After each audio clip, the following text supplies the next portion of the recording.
बिस्मिल्लाहिर्रहमानिर्रहीम। अस्सलामुअलैकुम। हमारे चैनल कहानी हब ऑफिशियल में खुशामदीद। नाजरीन, मैं आज आपके लिए इंतहाई खौफनाक और दिलचस्प कहानी लेकर आई हूँ। लेकिन कहानी शुरू करने से पहले आपसे गुजारिश है कि अगर आपने हमारा चैनल सब्सक्राइब नहीं किया तो आप हमारे इस चैनल को सब्सक्राइब कर लीजिए और बेल आइकन को भी प्रेस कर लें ताकि हर नई आने वाली वीडियो बआसानी आप तक पहुँच सके। पापा जानते हैं ना कि मैं विक्रम से कितना प्यार करती हूँ। इसके बावजूद आप ये चाहते हैं कि मैं सुशांत से शादी कर लूँ। क्यों करें आप ऐसा मेरे साथ?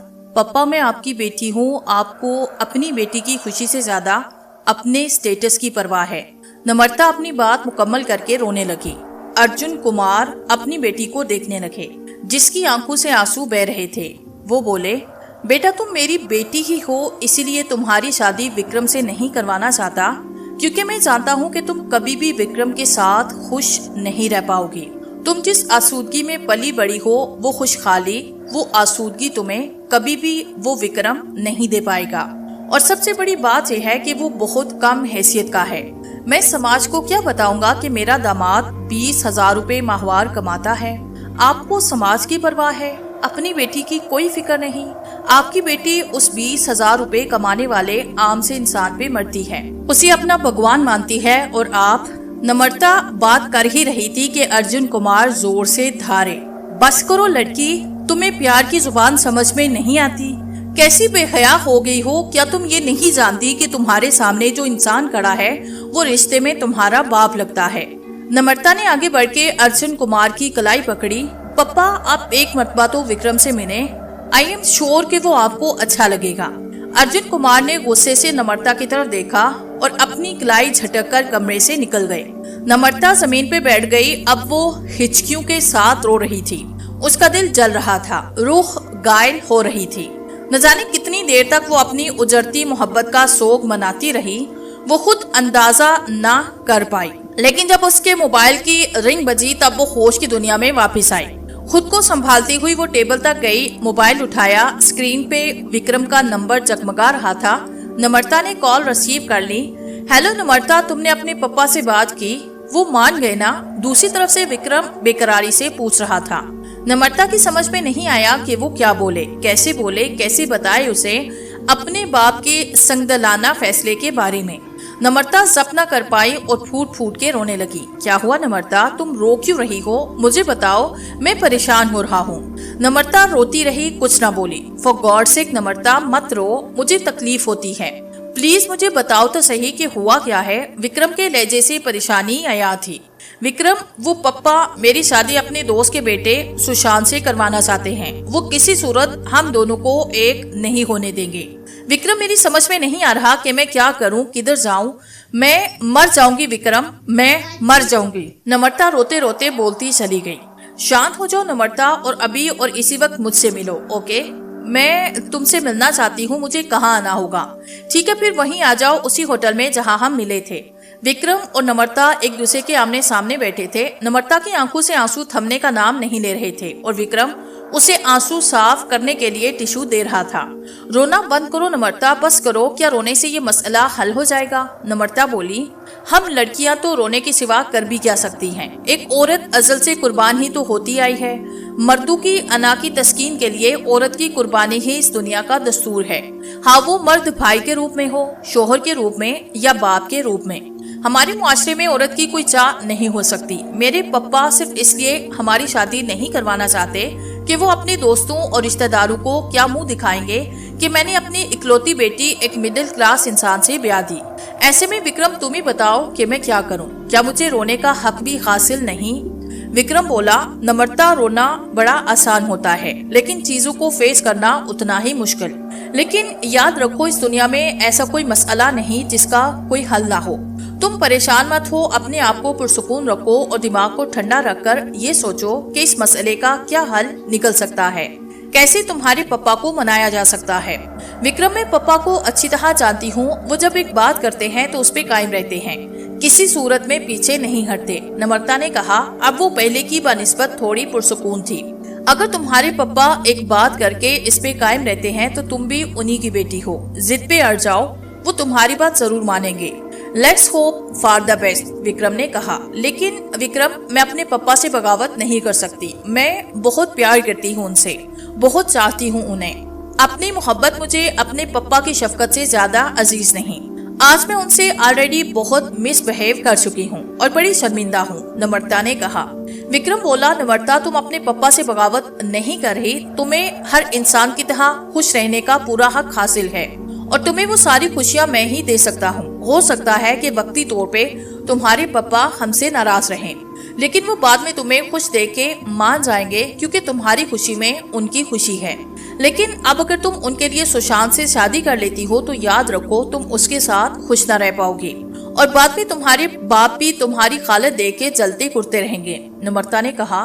विक्रम, तुम ठीक कह रहे हो। मैं सिर्फ तुम्हारे साथ खुश रह सकती हूँ, तुम ही मुझे खुश रख सकते हो। मैं आज जाके पापा को दोबारा कन्विंस करने की कोशिश करती हूँ। नम्रता, भगवान से कभी निराश नहीं होना, ईश्वर पे अपना यकीन कायम रखो, सब अच्छा होगा। अर्जुन कुमार अपनी इकलौती और लाडली बेटी पे बहुत ज्यादा गुस्से थे। बहुत दुख हो रहा था उन्हें। माजी याद आ रहा था जब उनकी पत्नी ने उनसे वादा लिया था कि वो उसकी बेटी को हमेशा खुश रखेंगे। अर्जुन कुमार एक खानदानी रईस थे। उनकी शादी उनके माँ बाप की मर्जी से रचना देवी से हुई थी। रचना वाकई किसी देवी से कम न थी। उसने अर्जुन कुमार की जिंदगी खुशियों से भर डाली। शादी के 2 साल के बाद रचना ने अपने पति को एक प्यारी सी गुड़िया का तोहफा दिया तो इसकी कदरों मंजिलत और भी बढ़ गई। अभी नम्रता 2 साल की थी कि ये इंकशाफ हुआ कि रचना कैंसर जैसे मोजी मर्ज का शिकार हो गई है और कैंसर था आखिरी स्टेज पे। रचना को अमेरिका ले जाया गया इलाज के लिए, मगर शायद ऊपर वाले ने रचना की मौत लिख दी थी। रचना की मौत के बाद अर्जुन कुमार के माँ बाप ने उन पे शादी के लिए बड़ा जोर डाला, मगर वो न माने और यूं नम्रता माँ के बगैर ही परवान चढ़ती रही। आज अर्जुन कुमार को नम्रता पे बड़ा गुस्सा आ रहा था। एक लड़के की खातिर उसने अपने बाप से बदतमीजी की थी। ऑफिस में भी उनका दिल नहीं लग रहा था। उन्होंने अपनी सारी फाइल्स क्लोज की, चाय पीने के लिए करीबी रेस्टोरेंट में चले गए। अर्जुन कुमार ने रेस्टोरेंट का दरवाजा खोला और सामने का नजारा देख के उनके तोते उड़ गए। वो खैरत ज़दा रह गए क्योंकि सामने नम्रता एक लड़के के साथ कार्नर वाले टेबल पे बैठी हुई थी। मुसलसल रोने की वजह से उसकी आंखें सूजी हुई थी और चेहरा मुतरम था, मगर फिर भी वो रोई जा रही थी। उसके साथ वाला लड़का उसे खामोश करवाने की कोशिश कर रहा था, मगर वो भी काफी परेशान नजर आ रहा था। अर्जुन कुमार ने एक आखिरी नजर अपनी बेटी के चेहरे पे डाली और एक पल में फैसला किया कि उन्होंने क्या करना है। नम्रता अपने कमरे में मुसलसल टहल रही थी और अपने पापा के आने का इंतजार कर रही थी। उसने तय कर लिया था कि आज वो उन्हें मनाकर ही रहेगी। थोड़ी देर में उसका इंतजार खत्म हुआ। अर्जुन कुमार के कार के हॉर्न की आवाज आई। नम्रता ने खिड़की से झांका, चौकीदार दरवाजा खोल रहा था। नम्रता कमरे से बाहर निकली, सामने से अर्जुन कुमार आ रहे थे। कैसी है मेरी प्यारी सी गुड़िया? अर्जुन कुमार ने प्यार से पूछा। मैं ठीक हूँ पप्पा, आज आप जल्दी आ गए। हाँ, जल्दी आ गया हूँ क्योंकि मैं चाहता हूँ कि आज हम कुछ मेहमानों को इनवाइट करें। क्या नाम बताया था तुमने उस लड़के का? हाँ, विक्रम। विक्रम के घर वालों को बुलाओ, मैं उनसे तुम्हारे रिश्ते की बात करूँगा। सच पप्पा? नम्रता को अपने कानों पे यकीन नहीं आ रहा था। जी मेरी जान, तुम कोई ख्वाहिश करो और मैं उसे पूरा न करूं, भला ये कैसे मुमकिन है? अर्जुन कुमार ने नम्रता और विक्रम की मंगनी की डेट फिक्स कर दी, लेकिन अब खुद भी बड़े परेशान थे। बेटी की खुशी के लिए मान तो गए थे, लेकिन वो इस रिश्ते से मुतमिन नहीं थे। उन्हें अपने दोस्त शरीर खन्ना की तरफ से भी परेशानी लाहक थी कि अब अपने शरीर खन्ना को कैसे मुंह दिखाएंगे, कैसे उन्हें अपनी बेटी की मंगनी पे बुलाएंगे। लेकिन उनसे बात तो करनी थी क्योंकि उनके पास अब इसके सिवा कोई चारा नहीं था। अर्जुन कुमार टेरेस पे टहलते हुए इस बारे में सोच ही रहे थे कि उनका सेल फोन बजने लगा। अर्जुन ने ट्राउजर की पॉकेट से सेल फोन निकाला। स्क्रीन पे कोई अननोन नंबर था। हेलो जी, कौन? दूसरी तरफ से आवाज आई। यार, मैं हूँ शरीर खन्ना, मैं अपने बेटे के साथ इंडिया आ गया हूँ, जल्दी से एयरपोर्ट आ जा हमें लेने के लिए। क्या? तुम कब आए? अर्जुन कुमार की हैरत दीदनी थी। ओके फाइन, मैं आ रहा हूँ तुम्हें लेने। क्या बकवास कर रहे हो? होश में तो हो? इतने सालों पहले की मंगनी को कैसे तुम तोड़ सकते हो? तुमने हमारी बरसों पुरानी दोस्ती का लिहाज भी न किया। शरीर खन्ना हकीकत सुन के दंग रह गया और अपनी ऊंची आवाज में चिल्लाने लगा। उनके पास उनका बेटा सुशांत भी आया था, लेकिन उनकी पत्नी अमेरिका से नहीं आई थी। नम्रता ड्राइंग रूम के दरवाजे के बाहर खड़ी सारी गुफ्तगू सुन रही थी। यार, मैं अपनी बेटी के आगे बाबस हूँ, कुछ नहीं कर पाया। नम्रता उस लड़के से इंतहाई मोहब्बत करती है, कैसे मैं उसकी मोहब्बत से उससे जुदा कर सकता हूँ? यार मेरी गलती है, मुझे माफ कर दो। अर्जुन कुमार ने अपने दोस्त के आगे हाथ जोड़ दिए।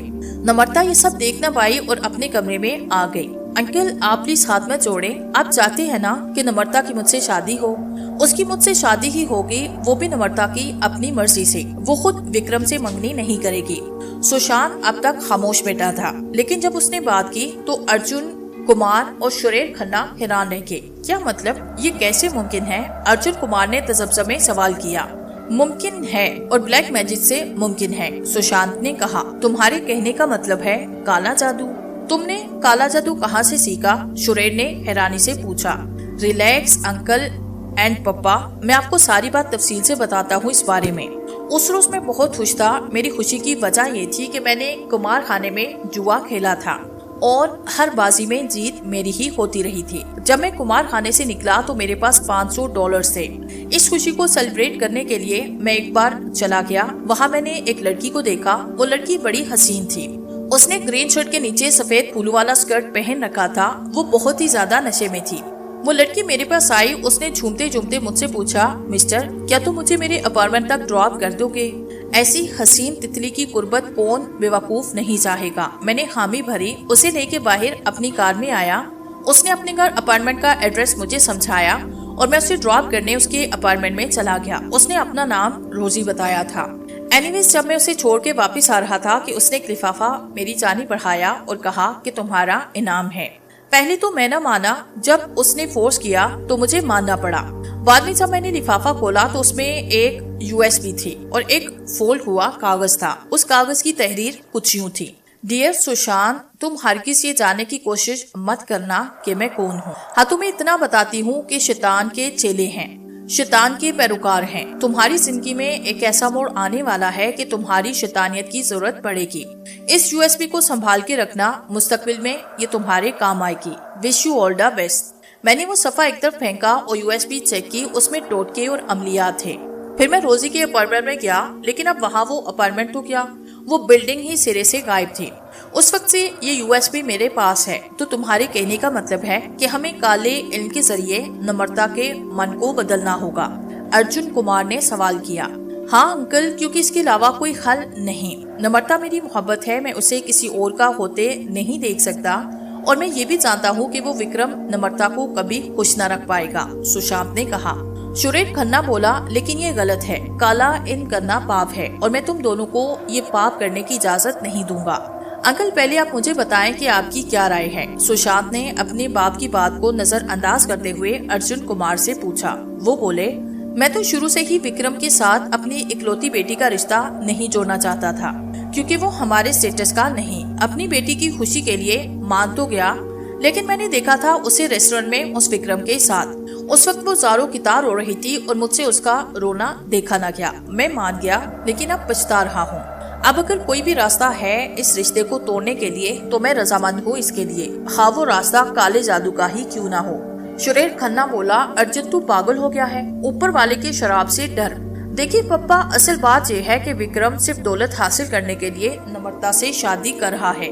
नम्रता से उसे कोई प्यार व्यार नहीं, नम्रता की जिंदगी का सवाल है। अगर हम किसी की जिंदगी बचाने के लिए काला इल्म इस्तेमाल करें तो इसमें बुराई ही क्या है? शायद तुम ठीक कह रहे हो, सुरेश खन्ना ने कहा और तीनों इस बात के लिए रजामंद हो गए। शैतान भी बड़ा खुश होगा आज, क्योंकि तीन और इंसानों को भटकाने में कामयाब था। कमरे का माहौल बहुत भयानक था। कमरे के चारों तरफ में काली माँ की खौफनाक बुत रखे हुए थे। सुरेश खन्ना, अर्जुन कुमार और सुशांत आलती पालती मार के बैठे हुए थे। उन्होंने अपने आसपास सिंदूर से दायरे बना रखे थे। दरमियान में एक छोटा सा खमन रखा था जिसमें आग रोशन थी। सुशांत ऊंची आवाज में मंत्र पढ़ रहा था और हवन में काली मिर्चें डालता जा रहा था। थोड़ी ही देर में उनका अमल खत्म हुआ और हवन की आग अपने आप बुझ गई। सुशांत ने मंत्र पढ़ना बंद किए, हवन की तरफ देखा। उसने हवन में से एक चुटकी राख निकाली और उस राख को सिंदूर की डिबिया में मिक्स कर दिया और बोला, अब हमें ये राख नम्रता के जिस्म के साथ लगानी होगी। उसके बाद नम्रता विक्रम से नफरत करने लगेगी। ठीक है, किशोरी मेरी बड़ी ही पुरानी और वफादार मुलाजमा है। मैं ये डिबिया उसे देता हूँ और ये नम्रता के जिस्म के साथ लगा देगा, अर्जुन कुमार ने कहा। सुशांत और शरीरा खन्ना ने इस बात में सर हिलाया और यूं अर्जुन कुमार ने अपनी मुलाजमा से मदद लेके अपने काले करतूतों को मुकम्मल कर लिया। आज नम्रता और विक्रम की सगाई थी। पूरे घर को बड़े ही अच्छे तरीके से डेकोरेट किया गया था। विक्रम बहुत खुश था, लेकिन नम्रता के माँ बाप की तरह उसकी माँ गायनी देवी भी खुश न थी। सिर्फ और सिर्फ अपने बेटे की खुशी के लिए मान गई थी। सगाई का वक्त हो गया था। गायनी देवी ने अर्जुन कुमार से पूछा, भाई साहिब, आपकी साहिबजादी कहाँ रह गई? क्या वो नहीं जानती कि सगाई का मुहूर्त हो गया है? बस बहन जी तैयार हो रही है। आप तो जानती हैं कि लड़कियां ऐसे मौकों पे कितना सजती संवरती हैं। तैयार होके बस आने ही वाली होगी, अर्जुन कुमार ने कहा और फिर अपने आप से बोले, हाँ बस अभी आएगी मेरी बेटी और तुम 2 टके के लोगों को उनकी औकात याद दिला देगी। गायत्री देवी नहुवत से बोली, पता नहीं ऐसा क्या सजना संवरना है। आगे नम्रता वो देखें, सुशांत ने कहा और सीढ़ियों की तरफ इशारा किया जहाँ से नम्रता नीचे उतर रही थी। लेकिन वो तैयार न थी, बिल्कुल सिंपल से हुलिये में थी। नम्रता, क्या हुआ? तुम बदली बदली सी दिखाई दे रही हो। नम्रता के अंदर के बदलाव को सबसे पहले विक्रम ने महसूस किया। और तुम तैयार भी नहीं हुई? क्या तुम जानती नहीं कि आज हमारी सगाई है? हमारी एंगेजमेंट का फंक्शन चल रहा है। नम्रता ने कहा, हाँ मेरी सगाई थी, लेकिन है नहीं थी। मुझे कल रात इस बात का अंदाजा हुआ कि तुम्हें मुझसे कोई मोहब्बत वहाबत नहीं, बस तुम सिर्फ दौलत के हसूल के लिए मुझसे शादी करना चाहते हो। विक्रम की आंखें आंसू से लबालब भर गए। नम्रता, मैं भगवान की सौगंध खाकर कहता हूँ कि मेरे मन में कोई लालच नहीं, मैं लालची नहीं, मेरे मन में सिर्फ तुम्हारे लिए प्रेम। बस खत्म करो ये प्यार का भाषण। मैं नहीं सुनना चाहती तुम्हारे मुंह से प्यार की कोई बात, और ना ही मैं तुम जैसे 2 कौड़ी के इंसान से शादी करूंगी। दफा हो जाओ यहाँ से, get out from my house. Namrata जोर से चिल्लाई। बस बहुत सुन ली मैंने बेइज्जती, गायत्री ने कहा। अरे मैं तो तुझ जैसी आवारा और 2 नंबर की लड़की को अपनी बहू बनाना ही नहीं चाहती थी, जो आए दिन नित नए लड़के फांस ले। अरे मैं तो सिर्फ अपने बेटे की खुशी के लिए मान गई, वरना 1 मिनट, आपकी हिम्मत कैसे हुई मेरी बेटी को आवारा और 2 नंबर कहने की? गायत्री ने कहा, अब 2 नंबर और आवारा लड़की को मैं 2 नंबर और आवारा न कहूँ तो क्या उसे मैं शरीफ लड़की कहूँ? अरे इस लड़की ने मेरे बेटे को फांसा है। You shut up. Arjun Kumar धारे थे। मेरी बेटी ने आपके बेटे को नहीं फांसा, बल्कि आपके बेटे ने मेरी बेटी पे डोरे डाले हैं। अरे इस विक्रम ने दौलत हासिल करने के लिए शॉर्टकट रास्ता चुना है। बस बहुत हो गया, विक्रम ने कहा। नम्रता, तुमने मुझे बेइज्जत किया, वो तो मैं बर्दाश्त कर ही लेता, मगर अब तुम्हारा पाप मेरी माँ को जलील कर रहा है और ये मैं बर्दाश्त नहीं कर सकता। आज से मेरा तुम्हारा रिश्ता खत्म। हाँ ये सच है कि मैं अपने दिल से तुम्हारी मोहब्बत निकाल नहीं सकता, लेकिन मोहब्बत इज्जत से ज्यादा जरूरी नहीं होती। Good bye. सुशांत एक तरफ खड़ा सारा तमाशा देख रहा था। मंगनी कैंसिल हो गई, लोग वापस चले गए। सुशांत दिल ही दिल में अपनी जीत का जश्न मनाने लगा।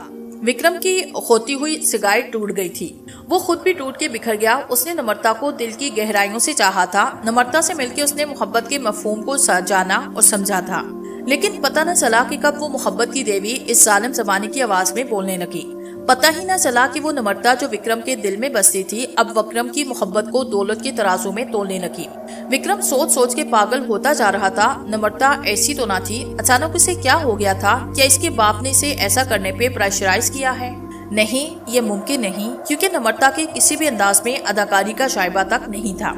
विक्रम को नम्रता की एक एक बात याद आ रही थी कि कैसे नम्रता ने उसे जलील किया। ये बात तो वो नम्रता की मोहब्बत में बर्दाश्त कर लेता, लेकिन वो ये बर्दाश्त नहीं कर सकता था कि उसकी माँ की जिल्लत हुई थी। इतने ज्यादा लोगों के सामने नम्रता के बाप अर्जुन कुमार ने उसकी माँ के साथ बहस की थी। अब विक्रम को एक बार फिर ये बातें याद आने लगी तो उसका खून खोलने लगा। वो सोचने लगा, नम्रता को इस बात पे गरूर है ना कि मैं उस पे मरता हूँ, उसके बगैर जी नहीं सकता। हाँ ये सच भी है, लेकिन मैं इस सच्चाई को अब तब्दील करूंगा। नम्रता और उसके बाप अर्जुन कुमार पे ये बात साबित करूंगा कि मेरी नम्रता से मोहब्बत उन्हें मेरी माँ को जलील करने का वारंट नहीं देती। विक्रम उसी वक्त उठा, गायत्री देवी के कमरे में आया। क्या हुआ बेटा, इस वक्त कोई काम है क्या? गायत्री देवी ने सवाल किया। माँ मैं शादी करना चाहता हूँ। शादी? गायत्री देवी हैरान रह गई। लेकिन तेरी तो नम्रता के साथ सगाई भी नहीं हो सकी, भला ये कैसे मुमकिन है? विक्रम बोला, नहीं माँ, नम्रता से नहीं, किसी भी लड़की से मेरी शादी करवा दो जल्द अज जल्द, लड़की जैसी भी हो, लंगड़ी लूली अनपढ़ जाहिल भी तो हो, मुझे कोई फर्क नहीं पड़ता। चल शुक्र है नम्रता का भूत तेरे सर से उतरा। मैं कल ही आरती के रिश्ते की बात करती हूँ। आरती मेरी सहेली की बेटी है और मैं तो शुरू से ही चाहती थी कि आरती मेरी बहू बने। गायत्री की बात सुन के विक्रम अपने कमरे में आया। एक बार फिर उसकी आंखों से आंसू बहने लगे। 2 महीने गुजर गए थे। आरती विक्रम की सुहागन बन चुकी थी। नम्रता पर किए जाने वाले काले जादू का असर तकरीबन खत्म हो गया था। सुशांत की अमेरिका में कोई इम्पोर्टेंट बिजनेस मीटिंग थी। वो वहाँ क्या हुआ था, नम्रता सब जानती थी कि उसने अपने साथ क्या किया, कैसे अपनी मोहब्बत का अपने ही हाथों बलिदान दिया। वो मोहब्बत इसे हासिल करने के लिए उसने कितनी मेहनत की कोशिश की थी, कितनी दुआएं मांगी थी। और जब से नम्रता को ये पता चला कि विक्रम शादी कर चुका है तो वो मजीद टूट गई थी। विक्रम से बात की हिम्मत न थी उसमें, बस अंदर ही अंदर घुट रही थी। किशोरी भी नम्रता का हाल देख रही थी। नम्रता की दिली कैफियत उसके सामने रोज रोशन की तरह आया थी। वो शर्मिंदा थी। उस दिन जब अर्जुन कुमार ने किशोरी को वो डिबिया ला के दी और कहा किसी नम्रता के जिस्म पे लगाना जब वो सोए। उस वक्त किशोरी के दिमाग में काले जादू वाली बात थी, लेकिन उसने ये सोच के अपने ख्याल को झटका कि भला एक बाप अपनी बेटी पे काला जादू कैसे कर सकता है। किशोरी एक विधवा औरत थी। वो शुरू से अर्जुन कुमार के यहाँ मुलाजमा थी। जब नम्रता की मां रचना देवी कैंसर का शिकार हुई, उसकी मृत्यु के बाद किशोरी ने नम्रता को मां की तरह पाला पोसा था। अर्जुन कुमार भी इस हवाले से उनकी बड़ी इज्जत करते। नम्रता ने भी किशोरी को कभी मुलाजमा नहीं समझा, हमेशा किशोरी को मां की तरह समझा। विक्रम से शादी के लिए अर्जुन कुमार को मनाना और फिर सुशांत और सुरेश खन्ना का अचानक अमेरिका से लौट आना, फिर अर्जुन कुमार का अपनी बेटी भी काला जादू कराना, फिर नम्रता का अपनी सगाई के दिन विक्रम से लड़ना और फिर सगाई का टूट जाना, सब कुछ किशोरी ने अपनी आंखों से देखा था। पहले तो वो कुछ समझ न पाई, लेकिन अब नम्रता की हालत देख के किशोरी समझ गई थी कि इसका शक दुरुस्त था। नम्रता पे इसके बाप ने काला जादू करवाया था, सिर्फ और सिर्फ इसलिए कि विक्रम से शादी ना करे और अर्जुन कुमार को अपने दोस्तों के सामने शर्मिंदा ना होना पड़े। आजकल अर्जुन कुमार भी बहुत परेशान दिखाई दे रहे थे। नम्रता का हाल देख के शायद के पछता रहे थे, लेकिन किशोरी के दिल में अर्जुन कुमार के लिए कोई रहम नहीं आया। उसने फैसला किया कि वो नमक हलाली की बजाय नम्रता की मोहब्बत को तरजीह देगी। उसने नम्रता को सब सच बताने का फैसला किया। किशोरी ने दरवाजा नॉक किया। अंदर से नम्रता ने पूछा, कौन है? मैं हूँ बेटा, किशोरी ने कहा। नम्रता ने कहा, आ जाएं। किशोरी अंदर दाखिल हुई तो नम्रता खफकी से बोली, मासी मैंने कितनी बार आपसे कहा है कि आप मेरे कमरे में बगैर ना किए ही आ जाया करें, आप कोई गैर थोड़ी हैं। अच्छा बेटा, भूल गई थी, किशोरी ने कहा। ये तुमने अपना क्या हाल बनाया है? मेरे हाल को छोड़े, नम्रता बोली। आप बताएं, बड़ी परेशान दिखाई दे रही हैं। हाँ बेटा, मैं तुमसे मुआफी मांगने आई हूँ। किस चीज की मुआफी? मासी क्या कह रही हैं आप? बेटा, मैंने तेरी जिंदगी बर्बाद कर दी, अपने हाथों से तेरी खुशियों को आग लगाई, मुझे मुआफ कर दे। इतना कह के किशोरी फूट फूट के रोने लगी। नम्रता हक्का पक्का थी। मासी क्या कह रही हैं आप? मेरे साथ जो कुछ भी हुआ, आखिर में इसमें आपका क्या दोष? किशोरी अब रोना बंद कर चुकी थी। दोष है, मेरा दोष है, और साथ में तेरे सेठ बाप की भी कर्जदानी है। क्या क्या कह रही है मासी? होश में तो हैं आप? हाँ मैं होश में हूँ, ठहर, मैं तुझे सब शुरू से साफ साफ बताती हूँ। किशोरी ने सब कुछ नम्रता को बताया, लेकिन नम्रता को यकीन नहीं आ रहा था कि ये सच हो सकता है। सारी बात सुनने के बाद नम्रता ने कहा, मासी मैं आपकी बात नहीं मानती। ये काला जादू होता क्या है मैं नहीं जानती, लेकिन मुझे इतना यकीन है कि मेरे पापा मेरे साथ कुछ गलत नहीं कर सकते। ठीक है, किशोरी ने कहा। तुम्हें मेरी किसी बात पे यकीन नहीं आ रहा। मैं समझ सकती हूँ कोई भी इंसान अपने बाप के बारे में ऐसे हकायक जानने से गड़बड़ाता है। तुम एक काम करो, अभी और इसी वक्त अपने बाप से पूछो, उन्हें कहो कि तुम्हारी कसम खा के कहें कि उन्होंने तुम पे काला जादू नहीं करवाया। नम्रता ने कहा, मैं पापा से इतनी बड़ी बात नहीं पूछ सकती। क्या नहीं पूछ सकती? हमारी बेटी हमसे। अचानक ही कमरे में अर्जुन कुमार दाखिल हुए। पापा देखे ना, किशोरी मासी मुझसे कह रही है कि आपने काला जादू करवाया है मुझ पे। कहे ना इनसे कि ये झूठ बोल रही है। नम्रता ने बड़ी आस, बड़ी ही उम्मीद भरी नजरों से अर्जुन कुमार की तरफ देखा। अर्जुन कुमार को लगा कि जैसे कोई बम फट गया हो। उन्हें ऐसे लगने लगा जैसे जमीन घूम रही हो, आसमान चकरा रहा हो। भला नम्रता ये सच कैसे जान गई? कैसे नम्रता को पता चला कि उन्होंने नम्रता पे काला जादू किया है? नम्रता ने अपनी बात जारी रखी। वो बोली, पापा किशोरी मासी कह रही हैं कि जो विक्रम से मेरी सगाई ना हो सकी, ये सिर्फ इस काले जादू की वजह से जो आपने मुझ पे किया है या करवाया है। पापा सच क्या है, मैं जानना चाहती हूँ। किशोरी बोली, हाँ साहिब, जो सच है वो बताए नम्रता को, लेकिन नम्रता के सर की कसम खा के। अर्जुन कुमार ने कहा, किशोरी मुझे तुमसे ये उम्मीद हरगिज न थी। क्या मिला तुम्हें? नम्रता को सच बता गए। क्यों तुमने मेरी बेटी को मुझसे बदगुमान कर डाला? चौंकने की बारी अब नम्रता की थी। वो हैरत ज़दा थी। पापा आपने ऐसा क्यों किया? क्यों? अगर मुझ पे काला जादू ही करवाना था तो सगाई के लिए क्यों माने थे? बेटा मेरी बात सुनो, मैंने सिर्फ अर्जुन कुमार ने नम्रता को समझाने की कोशिश की। पप्पा प्लीज, मैं आपसे कोई बात नहीं करना चाहती, जस्ट लीव मी अलोन, नम्रता चलाई। किशोरी और अर्जुन कमरे से बाहर निकले। नम्रता मर गई थी। उसने अपनी कलाई को काट के खुदकुशी कर ली थी। अगरचे उसे हॉस्पिटल ले जाया गया मगर वो बच न सकी। नम्रता ने अपने बाप से कोई सवाल करने के बजाय मौत को तरजीह दी थी और यही बात अर्जुन कुमार को तोड़ रही थी। अर्जुन कुमार तो जैसे बेटी की मौत में टूट के बिखर ही गए। विक्रम नम्रता की मौत से 2 दिन पहले अपनी पति आदमी के साथ जर्मनी जा चुका था, इसलिए वो जान न पाया कि नम्रता मर गई है। कुदरत ने शायद शरीर खन्ना के लिए भी सजा तजवीज कर रखी थी। वो इंडिया में थे। सुशांत को जब पता चला कि नम्रता मर गई तो उसने इंडिया आने वाली पहली फ्लाइट पकड़ी और इंडिया रवाना हुआ। लेकिन जिस जहाज में वो आ रहा था वो जहाज रास्ते में क्रैश हुआ।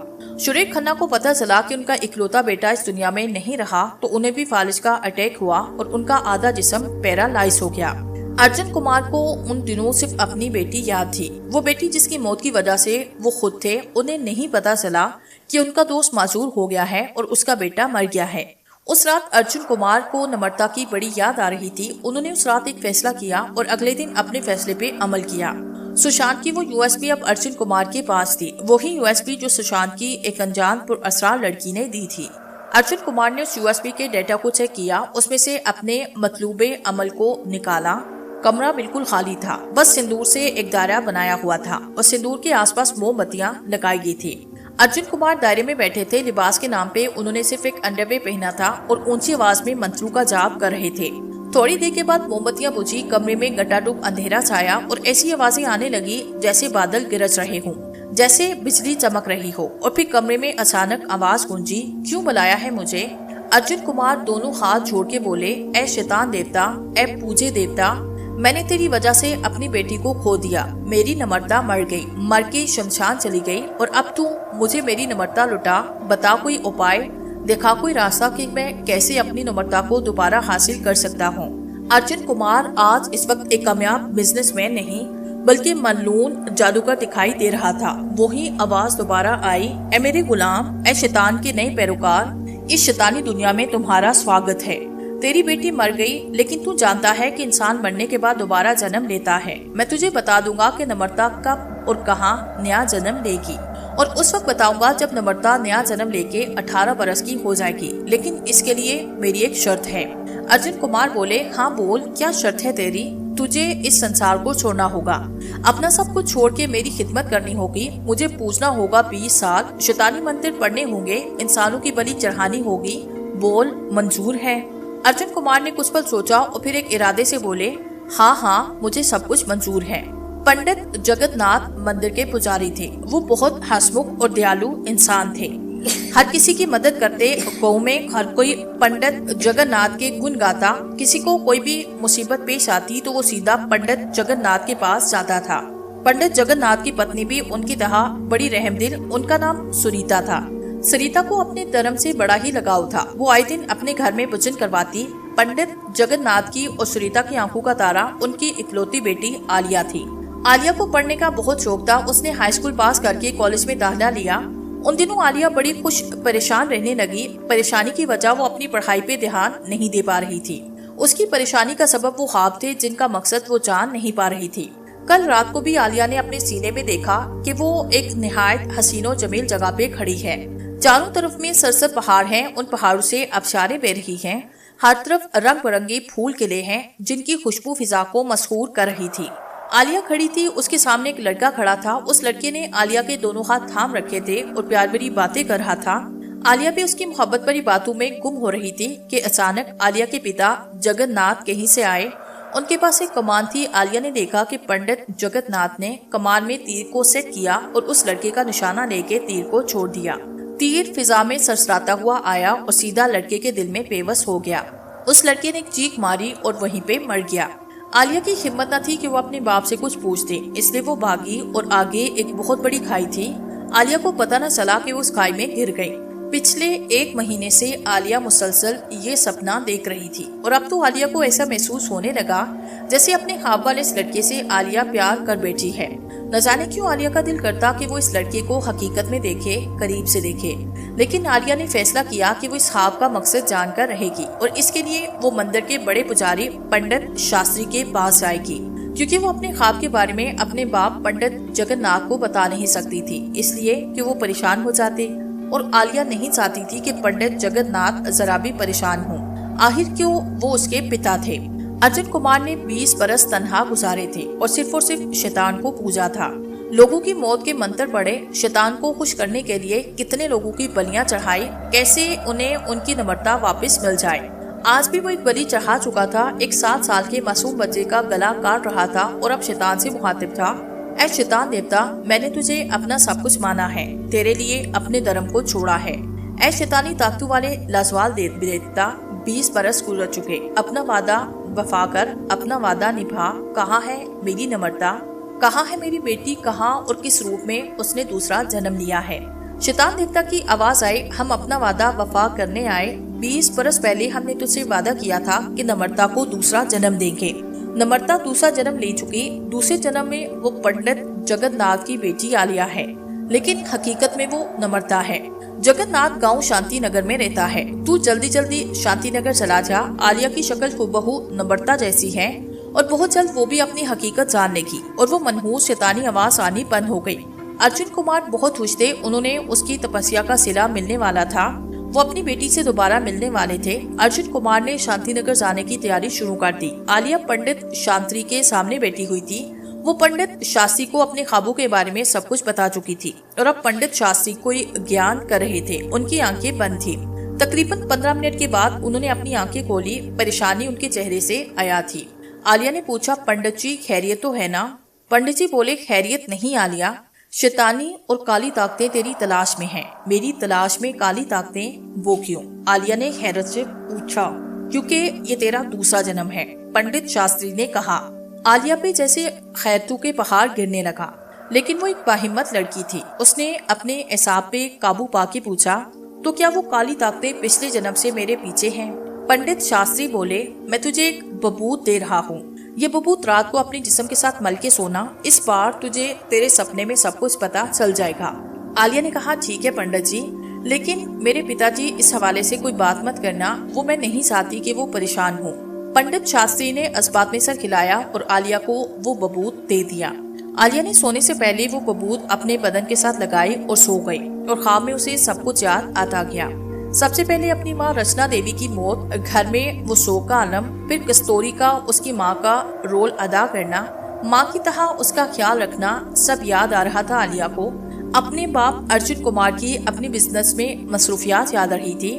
उसके बाद पहली दफा होटल में विक्रम से मुलाकात, फिर विक्रम से मोहब्बत, सुशांत का उसकी जिंदगी में आना और फिर उससे उसके सगे बाप अर्जुन कुमार का उसकी जिंदगी में जहर घोलना, सगाई वाले दिन उसकी सगाई का न होना और फिर उसका खुदकुशी करना। एक एक मंजर वो अपने ख्वाब में देख रही थी और फिर उसने ये भी देखा कि उसका बाप एक बिजनेसमैन नहीं, एक शैतानी जादूगर बन गया है। रात के 2 बजे आलिया की आंख खुली। उसका बदन पसीने से शराबूर था। अब उसे समझ आ रही थी कि ख्वाब वाले उस लड़के से क्यों प्यार कर बैठी, क्योंकि वो उसका प्यार था, महबूब था उसका। वो सोचने लगी, न जाने विक्रम कहाँ होगा, अब तो उसके बच्चे भी होंगे। अगर मैं उससे मिली तो क्या वो मुझे पहचान पाएगा? न जाने क्यों आलिया को विक्रम याद आ रहा था, हालांकि उसने हकीकत में विक्रम को देखा नहीं था।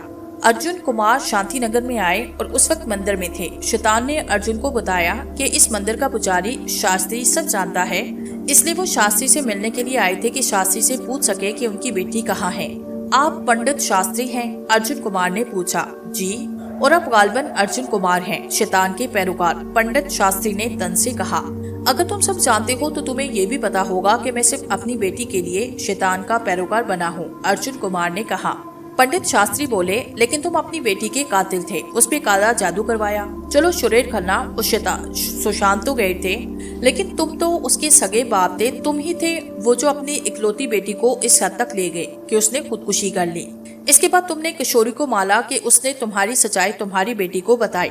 तुमने इस पे इक्तफा न किया, बल्कि विक्रम को मार डाला, उसकी पत्नी को सुहागन से अभागन किया और फिर शैतानी खेल खेलने लगे। तुम्हारी बेटी तुम्हें कभी नहीं मिल सकती। चले जाओ यहाँ से, चले जाओ। अर्जुन कुमार बोले, ये फैसला करने वाले तुम कौन होते हो? हाँ, मैं कौन होता हूँ ये फैसला करने वाला? ये फैसला तो आलिया करेगी। मैंने उसे संदेशा भिजवाया, वो आती ही होगी। लो, वो आ गई।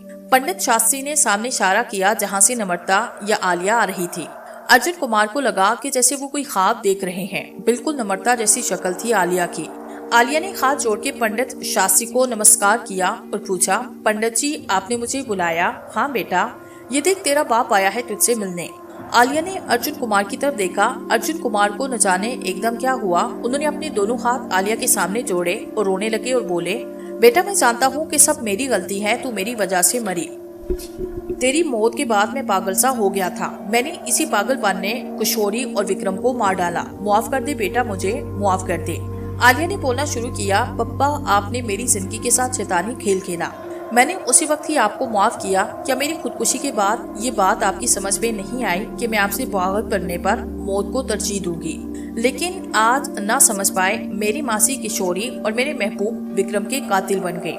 मैं इसके लिए भी आपको माफ कर देती, लेकिन पापा आप इंसान से शैतान बन गए। कितने लोगों को शैतान के कदमों में कुर्बान किया और आपका ये जुर्म नाकाबिले मुआफी है। मैं आपको मुआफ नहीं करूंगी। आप जाएं दोबारा इस शैतान के पास और उसकी पूजा करें। आलिया ने अपनी बात खत्म की तो अर्जुन कुमार का हाथ अपने सीने पे उठता चला गया। वो नीचे गिरे। पंडित शास्त्री ने उनकी नब्ज चेक की, वो मर चुके थे। उन्होंने आलिया से कहा, आलिया ये मर चुके हैं। आलिया की आंखों से आंसू बह रहे थे। वो बोली, आपका अंतिम संस्कार कर दीजिए, मैं जा रही हूँ। आलिया मंदिर की सीढ़ियों से नीचे उतर रही थी कि उसे किसी ने बुलाया। सुनो। आलिया ने मुड़ के देखा, वो खाबू वाला लड़का उसके सामने खड़ा था। विक्रम तुम? आलिया हैरतज़दा थी। तुम तो मर चुके हो। विक्रम बोला, हाँ मैं मर गया हूँ, तुम्हारे बाप ने मुझे मार दिया था। मैं तुमसे ये कहने आया हूँ कि मैं तुमसे बहुत ज्यादा प्यार करता हूँ और मैं ये चाहता हूँ कि अपनी नई जिंदगी के सफर में तुम जब भी हमारी मोहब्बत को शुमार करो तो इसमें अपने बाप की अदावत को शुमार मत करना। भूल जाना कि हमारी मोहब्बत के अमृत में तुम्हारे बाप ने कैसा जहर मिलाया था।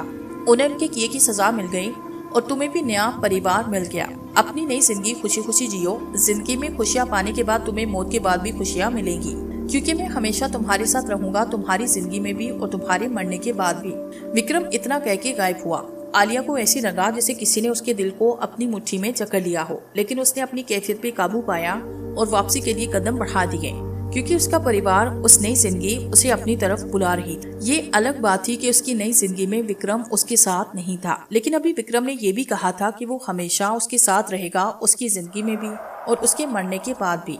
आलिया विक्रम के इन अल्फाज को सोच के मुतमिन हो गई।